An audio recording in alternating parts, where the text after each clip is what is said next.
Vamos a entrar en nuestro tema de hoy. Estamos estudiando desde hace ya meses el Evangelio de Lucas y así vamos capítulo a capítulo recordando y repasando la vida y la enseñanza y la obra de nuestro Señor Jesucristo a través de este gran Evangelio que es el Evangelio de Lucas. En concreto, hoy tenemos el pasaje que se encuentra en Lucas capítulo 11 y versículos 37 al 54. Lucas capítulo 11 y versículos del 37 al 54, es decir, hasta el final del capítulo. Voy a leer una parte de este capítulo, y luego a medida que vamos desarrollando el tema iré leyendo de esta misma sección, pero en primer lugar recordaros a todos que vamos a hablar hoy acerca de los escribas y fariseos. Este es el tema que toca, es una parte del discurso de nuestro Señor Jesucristo y hemos de ser conscientes de que es uno de los discursos más duros, más condenatorios de los que pronuncia el Señor Jesús. Y naturalmente que no nos ha de extrañar, puesto que la materia que él trata no es baladí, no es poca cosa, es nada menos que la falsedad y el fingimiento en las cosas espirituales, y eso merece no solo la reprensión sino la condena más estricta y más directa del Señor Jesucristo. Bien, voy a leer una parte del pasaje de Lucas 11, 37 en adelante y vamos a entrar inmediatamente pues en nuestro tema. Mientras hablaba, un fariseo le rogó que comiera con él, y entrando se reclinó a la mesa. Pero el fariseo, observándolo, se extrañó de que no se purificara primero, antes de la comida. Y el Señor le dijo: ahora bien, vosotros los fariseos limpiáis lo de fuera del vaso o del plato, pero vuestro interior está lleno de rapiña y perversidad. Insensatos. El que hizo lo de fuera, ¿no hizo también lo de dentro? Más bien, dad con misericordia de lo de adentro, y he aquí todo os será limpio. Pero ay de vosotros los fariseos, que dais el diezmo por la menta y la ruda y por toda hortaliza, pero pasáis por alto la justicia y el amor de Dios. Debía hacerse esto sin descuidar aquello. ¡Ay de vosotros, los fariseos, que amáis la primera silla en las sinagogas y las salutaciones en las plazas! ¡Ay de vosotros, porque sois como los sepulcros, disimulados, y los hombres que caminan encima no lo saben! Respondiendo entonces uno de los doctores de la ley le dice: Maestro, diciendo estas cosas también nos afrentas a nosotros. Él respondió: ay también de vosotros los doctos de la ley, porque cargáis a los hombres con cargas difíciles de llevar, pero vosotros no tocáis las cargas con uno de vuestros dedos. Ay de vosotros que edificáis los sepulcros de los profetas, que vuestros mismos padres mataron. Así que sois testigos y consentidores de las obras de vuestros padres, porque ciertamente ellos los mataron y vosotros edificáis. Vamos a terminar aquí de momento y vamos a considerar la importancia de este discurso y el contenido, que por otra parte está muy claro, puesto que una cosa que debemos siempre agradecer y apreciar en los discursos de nuestro Señor Jesucristo es que no son nada enrevesados, no son nada complicados. Son discursos en que es posible que utilice algunas metáforas y parábolas y formas de dicción, pero en el fondo la claridad de las palabras de Jesús, sobre todo cuando se trata de advertencias, cuando se trata de las denuncias acerca del pecado, está claro que sus palabras son transparentes. Es una cosa muy seria, porque hay que avisar al pecador, hay que advertirle, hay que hacerle conocer cuál es su transgresión, no sea que de alguna manera se autojustifique, se trate de perdonar a sí mismo y entonces pasa por alto todo lo que es la verdad y la justicia de Dios. Nunca veremos en los discursos del Señor Jesús que habla a medias tintas. Nunca el Señor Jesucristo emplea un lenguaje doble que pudiera significar una cosa o la otra. No hay en sus discursos ambigüedades y por eso ofendía de una manera tan directa a sus enemigos. En este caso nos encontramos con ese discurso que, por cierto, lo encontramos también en el Evangelio de Mateo y de Marcos. Es un discurso importante, está recogido en esos evangelios, y vemos que directamente, y aprovechando ese momento que se había repetido varias veces, de que fue invitado a comer a casa de un fariseo, pues viendo cómo el Señor Jesús no cumplía con un rito, con una costumbre que ellos tenían de purificación, de hacer unos lavamientos especiales antes de las comidas, pues surge del Señor todas estas palabras que hemos leído. Pero podríamos preguntarnos primero, en realidad, ¿quiénes eran los fariseos? Los fariseos sabemos que era un grupo dentro del judaísmo que había aparecido tiempo atrás durante la época de la dominación helenística, cuando los descendientes de Alejandro Magno se instalan tanto en Egipto como en toda la provincia de Siria, que abarcaba también la tierra de Israel. Allí las dinastías griegas, los seleucidas en concreto, habían establecido, como sabéis, su imperio y no fueron nada amables con el judaísmo. Al contrario, persiguieron al judaísmo, prohibieron muchas cosas de la religión judía y, por lo tanto, pues se ganaron la antipatía y se ganaron el odio de los propios judíos, hasta que hubo un tiempo de una gran revuelta, la famosa guerra de los macabeos, en que intentaron quitarse de encima el yugo de la dinastía seleucida, de los griegos que estaban en Palestina.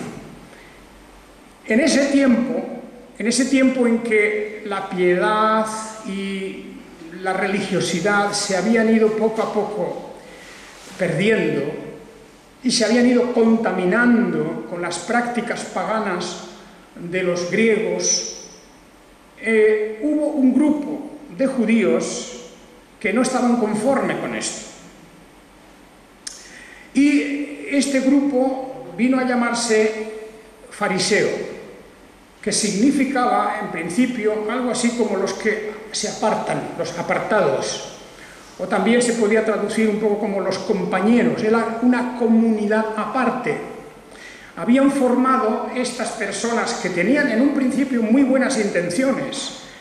Hemos de pensar, hemos de ser justos en esto, que hoy día la palabra fariseo siempre nos suena muy mal.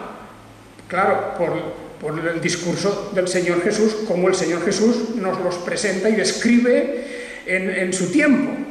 Pero muchos años antes, incluso más de 100 años antes, los fariseos, pues podemos decir que eran una cierta esperanza, constituían una esperanza de que algún día volvería a rebrotar la verdadera fe y religiosidad. En un principio eran gente piadosa, eran gente que amaban la ley de Dios, que no querían participar del desmadre terrible y del pecado que el culto pagano que habían instalado los griegos contaminara al pueblo de Dios. Así que hemos de pensar en eso. Por ejemplo, si uno lee los historiadores de la época, el famoso Flavio Josefo habla de los fariseos, pero habla de los fariseos de otra manera, muy distinta, claro. Él no veía nada más que la historia de los fariseos. Y cuando Flavio Josefo habla de los fariseos, habla de una manera muy positiva, dándoles muchas alabanzas. Que es verdad que las tuvieron, o hubo motivos anteriormente para decir eran gente piadosa. Pero en los días de Jesús las cosas habían cambiado.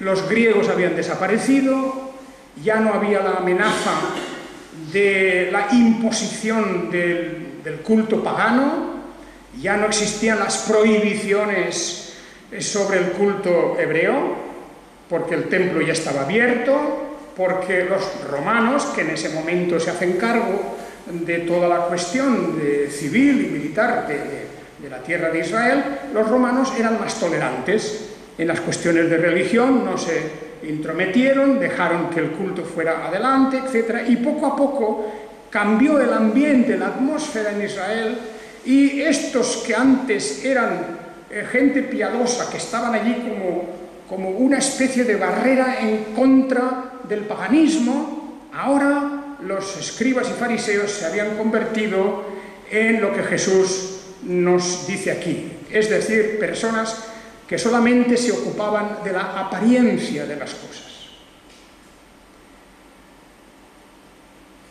La apariencia. La religión había pasado de ser algo del corazón, de la mente, había pasado de ser una cuestión de la relación con Dios, del amor a Dios y el amor al prójimo, a convertirse en una especie de exhibición de piedad, en una demostración de cara al público de a ver quién era más religioso, a ver quién era más piadoso.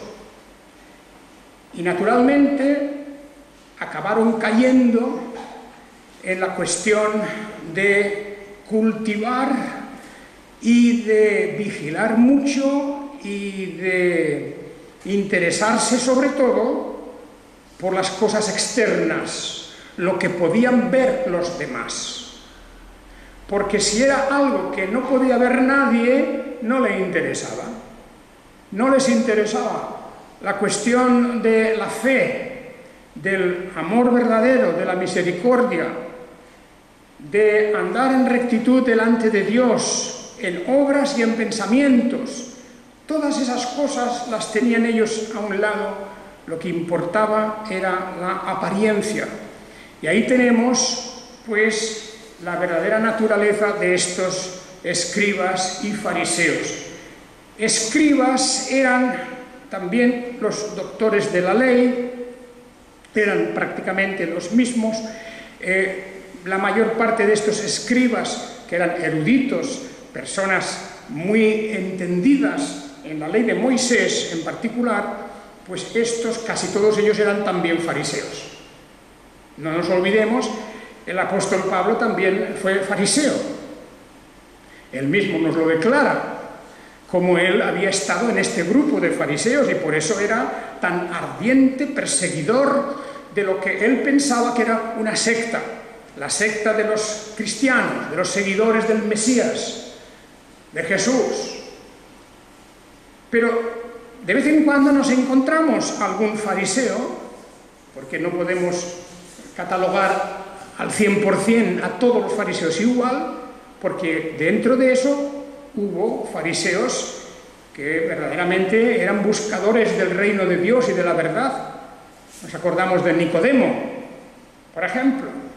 Nos acordamos de Gamaliel, el gran maestro fariseo, que fue de quien aprendió el apóstol Pablo, precisamente, de la misma escuela Y así podríamos hablar de algunos, luego incluso algunos más, cuyos nombres no conocemos, de que en cierto momento muchos sacerdotes y fariseos se convirtieron a la fe en Jesús, recibieron a Jesús como Señor, como Mesías.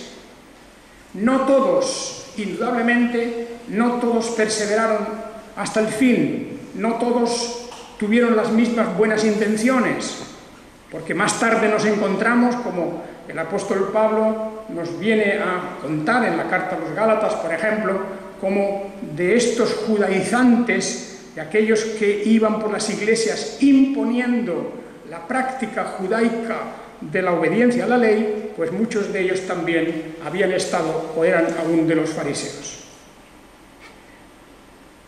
Otra palabra que se utiliza para hablar de los fariseos, que el Señor la utiliza, es la palabra hipócrita, que es una palabra que viene del griego y que significa la persona que se pone una máscara, que se pone una careta.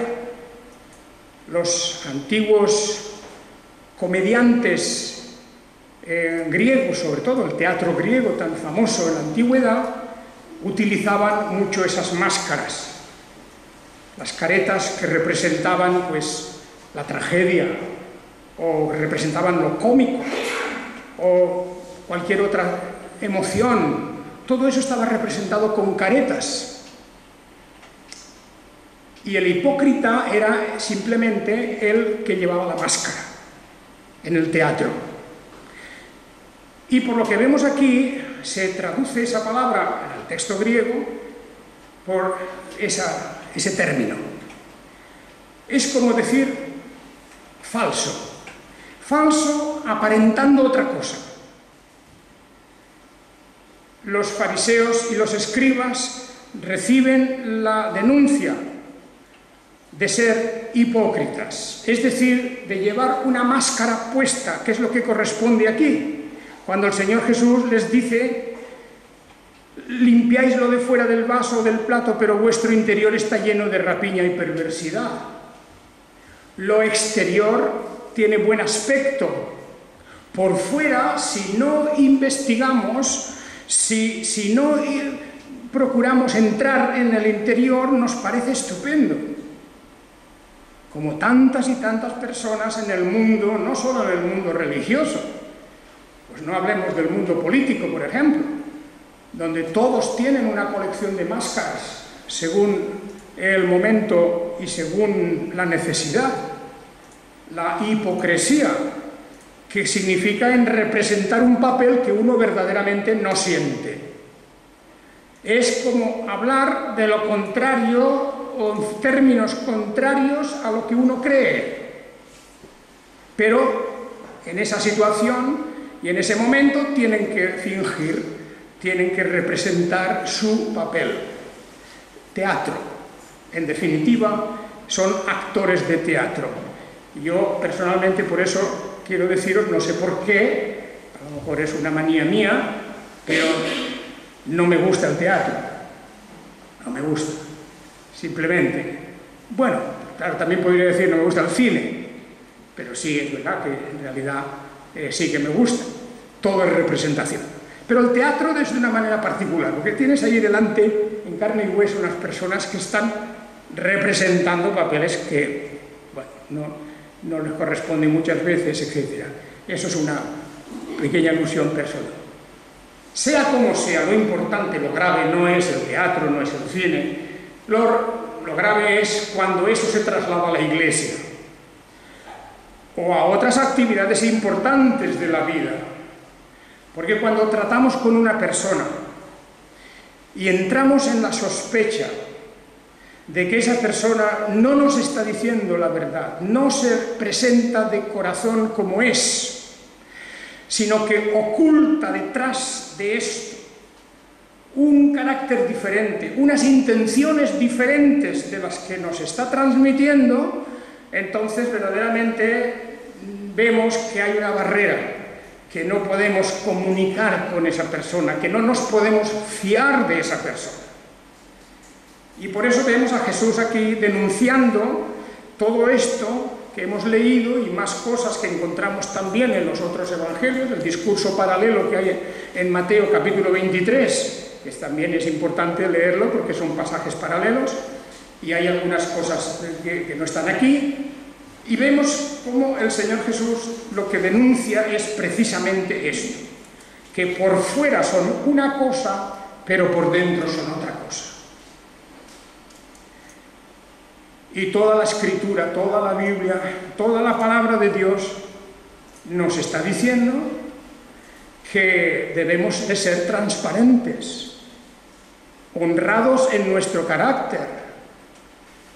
Y también es verdad que debemos todos nosotros mirarnos a nosotros mismos por si hace falta reformar cosas o limpiar cosas de nuestro propio carácter, porque no nacemos perfectos. Y necesitamos hacer un esfuerzo en la vida para que realmente se corresponda lo que sentimos, lo que pensamos, con lo que transmitimos a los demás.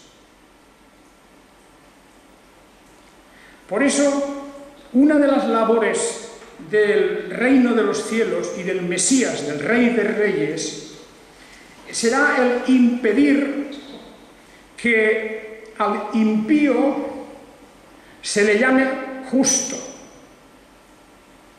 Será impedir que al criminal se le llame buena persona, que al embustero se le llame sincero. Eso es uno de los aspectos que trae el orden nuevo que tenemos aquí en la palabra de Dios, que tenemos en este gran reino de los cielos. El Señor no admitirá, no tolerará que se cambien los términos, llamará cada cosa por su nombre. Y eso es lo que encontramos en este discurso. Jesús llama las cosas por su nombre directamente. Y fijaos, la escena en que esto se está desarrollando es una escena verdaderamente intensa, porque Jesús no dijo esto en la calle a un grupo de personas, sino que un fariseo le invitó a comer. Entró, se reclinó a la mesa y allí habían otros invitados. El contexto nos hace ver que no estaban los dos solos, habían varios más. Había un doctor de la ley, y había, en definitiva, otros fariseos, porque habla en plural, ¡ay de vosotros los fariseos! ¡Ay de vosotros los fariseos! De manera que la escena se produce en la casa de un fariseo, como en otras ocasiones Jesús había estado en casa de los fariseos, no había rechazado las invitaciones. ¿Por qué? Porque había ido al centro mismo de la corrupción y del pecado a denunciarlo. No se escondía el Señor Jesús, no se acobardó por la presencia de todos estos personajes, eran importantes personajes, y suelta como si fuera la presa de las aguas que se revienta y sale el torrente de las aguas de todas estas denuncias. ¡Ay de vosotros! Esta es una palabra que nos recuerda a las palabras de Isaías, de Jeremías, de varios profetas que advierten con estos ayes, ¡ay de vosotros!, como avanzando el juicio que ha de venir sobre ellos. Y ciertamente que aquí el Señor menciona cosas que eran notorias. Los fariseos, y todo eso está recogido en el Talmud, las tradiciones judías que se han recogido a través de los siglos, habían hecho nada menos que más de 360, concretamente 365 mandamientos positivos y 248 mandamientos negativos. Habían montado un sistema de prohibiciones y de obligaciones tan complicado que hacía falta un gran esfuerzo de memoria para saber si una cosa estaba prohibida o no estaba prohibida. Cosas muy ridículas, por cierto. El día de reposo, por ejemplo, era la especialidad de todos ellos. Tenían tan gran respeto, según ellos, al día de reposo, que algunas tradiciones, uno de estos mandamientos, decían que ni siquiera se podía transportar un higo seco. Eso era delito, eso era pecado, porque significaba hacer un trabajo, un esfuerzo, y lo prohibían. Sin embargo, Jesús los denuncia, como recordaréis muy bien, y bueno, si el asno de uno de vosotros cae en un hoyo en día de reposo, ¿no iréis a sacarlo? ¿No iréis a sacarlo? Ah, claro, eso ya era diferente. Si a ellos les alcanzaba, si era una cosa de su interés, se olvidaban de esos grandes mandamientos estrictos y de aquellas grandes prohibiciones. Todo eso estaba recogido en sus tradiciones, todo eso lo quisieron imponer más tarde estos escribas y fariseos al pueblo de Dios en general. Por eso, fijaos que se nos dice en los evangelios que cuando la gente escuchaba hablar a Jesús, escuchaba a Jesús, veían otra cosa, otro estilo. En Jesús nunca escuchamos estas cosas. ¿Qué es lo que importa? Para Jesús importa la misericordia, importa el amor verdadero, la sinceridad, la lealtad, el ser uno con tu prójimo, con el que sufre, el tener siempre delante los mandamientos fundamentales de la palabra de Dios. Porque Dios solamente ha ordenado una cosa, y esa es el nuevo mandamiento que nos da el Señor Jesucristo, que nos amemos unos a otros como Él nos ama. Bien, por lo tanto, esto es lo que Él está diciendo en casa de un fariseo, denunciando a la cara de ellos lo que están haciendo. Y además, cosas absurdas, edifican sepulcros a los profetas. Seguramente se refería a las reparaciones de antiguos sepulcros de los profetas.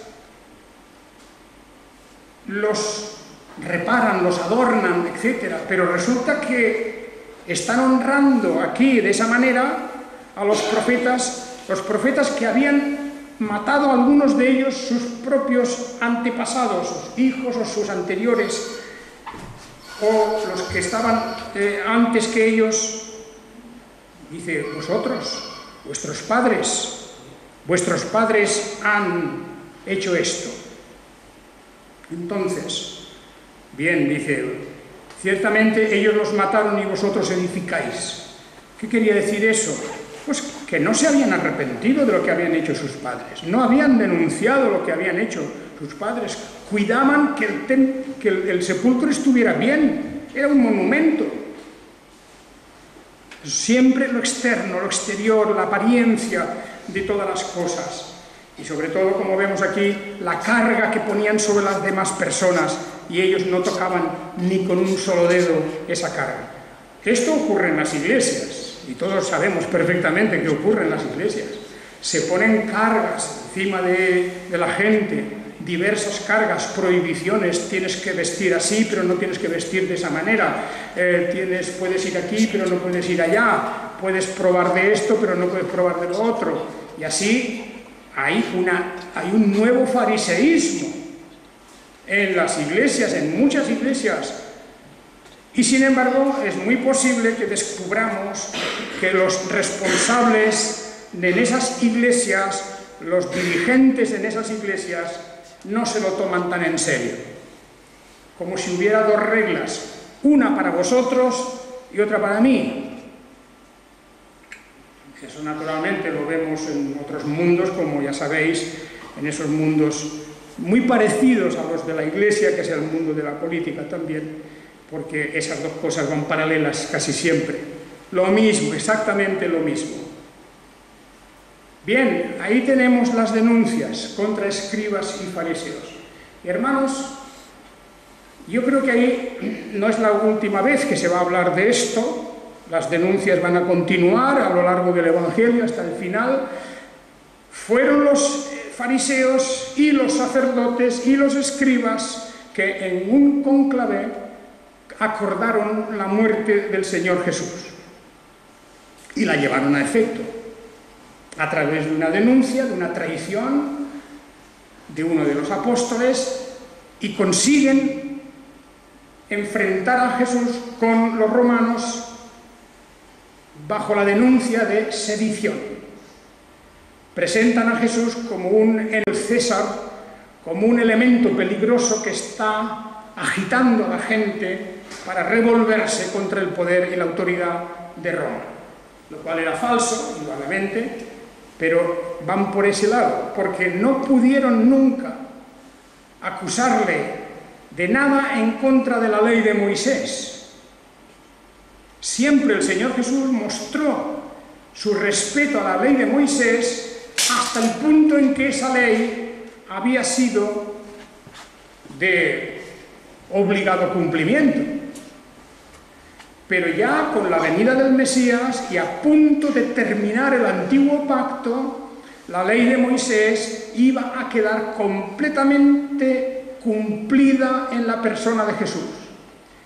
No digo derogada, no digo arrumbada y olvidada, no, digo cumplida. La ley de Moisés iba a ser cumplida perfectamente. Ni una sola transgresión de esa ley se iba a producir en la persona de Jesús y en la vida de Jesús. Por lo tanto, el cumplimiento de la ley que tanto buscaban los escribas y fariseos se iba a realizar.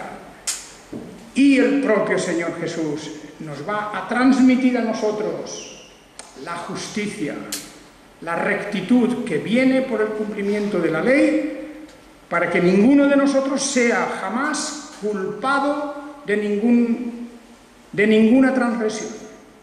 Él ha cumplido la ley por nosotros y en nuestro lugar. Y además, con eso, extiende a todo el que cree el perdón y la vida eterna. Bien, hermanos, aquí tenemos pues este discurso. Vosotros fijaos en el versículo 49, que hemos dejado antes la lectura. Por esto también la sabiduría de Dios dijo: enviaré a ellos profetas y apóstoles, y de entre ellos matarán y perseguirán, para que la sangre de todos los profetas derramadas desde la creación del mundo sea demandada de esta generación. Desde la sangre de Abel hasta la sangre de Zacarías, que fue asesinado entre el altar y el santuario. En verdad os digo, esto será demandado de esta generación. ¡Ay de vosotros los doctores de la ley, porque habéis quitado la llave del conocimiento! Vosotros mismos no entráis y lo impedís a los que están entrando. Este versículo 52, con el que terminaremos esta mañana, es realmente dramático. Los doctores de la ley, los supersabios, los que presumían del conocimiento, en realidad lo que habían hecho, fijaos lo que dice aquí, quitar la llave del conocimiento. Quitan la llave del conocimiento. Fijaos lo que significa eso. Lo que habían enseñado era un obstáculo, era como una especie de enorme tapón que impedía que llegara la verdad al pueblo. Porque en lugar de hablar de la gracia de Dios, de la misericordia de Dios, de la justicia de Dios, del todopoderoso Señor, etc., en vez de eso, estaban enseñando prohibiciones, mandamientos sobre cosas pequeñas, sobre cuestiones nimias, sobre cosas que no tenían ningún valor ni importancia, porque eran eso: no toques, no comas, no vayas aquí, no vistas así, etc. Todo el montaje, ese entramado de prohibiciones y de mandamientos absurdos, con lo cual el verdadero conocimiento no llega al pueblo. No llega. No hablaban de la palabra de Dios tal cual. solamente mandamientos y prohibiciones.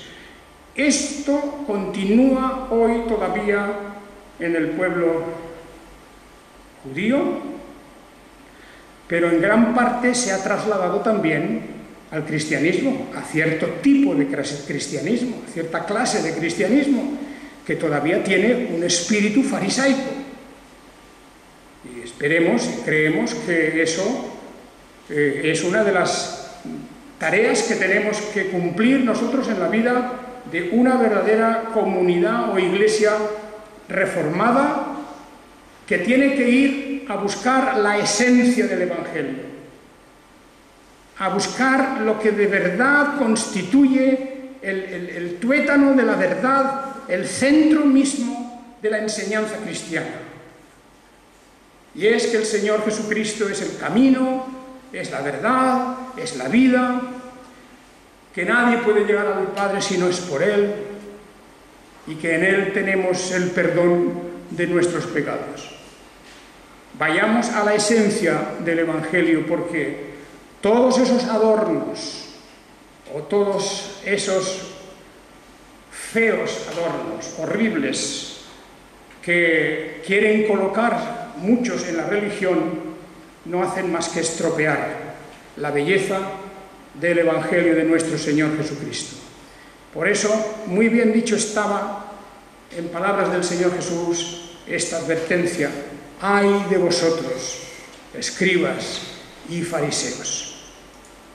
Los de hace 21 siglos y los de ahora, todos, porque el Evangelio no es prohibir, no es una cuestión de apariencias, de llevar una careta puesta, sino que el Evangelio es tener el corazón regenerado y vivir en el espíritu verdadero del amor y del arrepentimiento.